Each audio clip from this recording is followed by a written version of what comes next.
మత మార్పిడికి మీరు బడుగు బలహీన వర్గాల్ని, ట్రైబల్స్ని, విధవరాల్ని, అలాగే ఒంటరిగా ఉన్న మహిళల్ని వీళ్ళని ఎందుకు టార్గెట్ చేస్తున్నారు? డబ్బు ఆశ చూపించో లేదా ఇంకేదో సహాయం చేస్తామని చూపించో మత మార్పిడికి ఎందుకు బలవంతం పెడుతున్నారు? ఇలా ఈ రైస్ బ్యాక్ కన్వర్షన్ ఏంటి అసలు? మీరు ఇచ్చిన స్టేట్మెంట్ ఎలా ఉందంటే, పేదవారిని, ఎందుకు పనిచేయని వారిని, ట్రైబల్స్ని, బడుగు బలహీన వర్గాలను మేము టార్గెట్ చేస్తున్నాం అనేది మీ ఆరోపణ అయితే కనుక, విధవరాలను కూడా మేము టార్గెట్ చేస్తున్నాం అనేది వాస్తవం అయితే, ఈరోజు ఎంతమంది భర్తలు ఉన్న వారిని భర్తలతో కుటుంబంతో చర్చకు వస్తున్న వారిని మీకు చూపించను. ఈరోజు ఈ భారతదేశంలో ఫస్ట్ కన్వర్షన్ ఎవరంటే ఒక క్షత్రియుడు, ఆయన పేరు గుండాఫోరస్ అనే రాజు. పెర్షియా మొదలుకుని ఇరాన్, ఇరాక్, ఆఫ్ఘనిస్తాన్, భారతదేశం వరకు కూడా ఆయన పరిపాలించాడు. మొట్టమొదట క్షత్రియుడైన కన్వర్ట్ అయ్యాడు.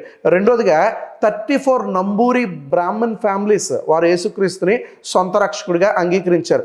చౌదరీస్, రెడ్డిస్, బ్రాహ్మిన్స్, ముస్లిమ్స్, ప్రతి కులంలో ప్రతి మతంలో ఈరోజు క్రైస్తవులు ఉన్నారు అని అంటే కనుక ప్రతి ఒక్కరు కూడా యేసుక్రీస్తును సొంత రక్షకునిగా అంగీకరిస్తున్నారు. ఇందులో ఎలాంటి ఫోర్స్ లేదు.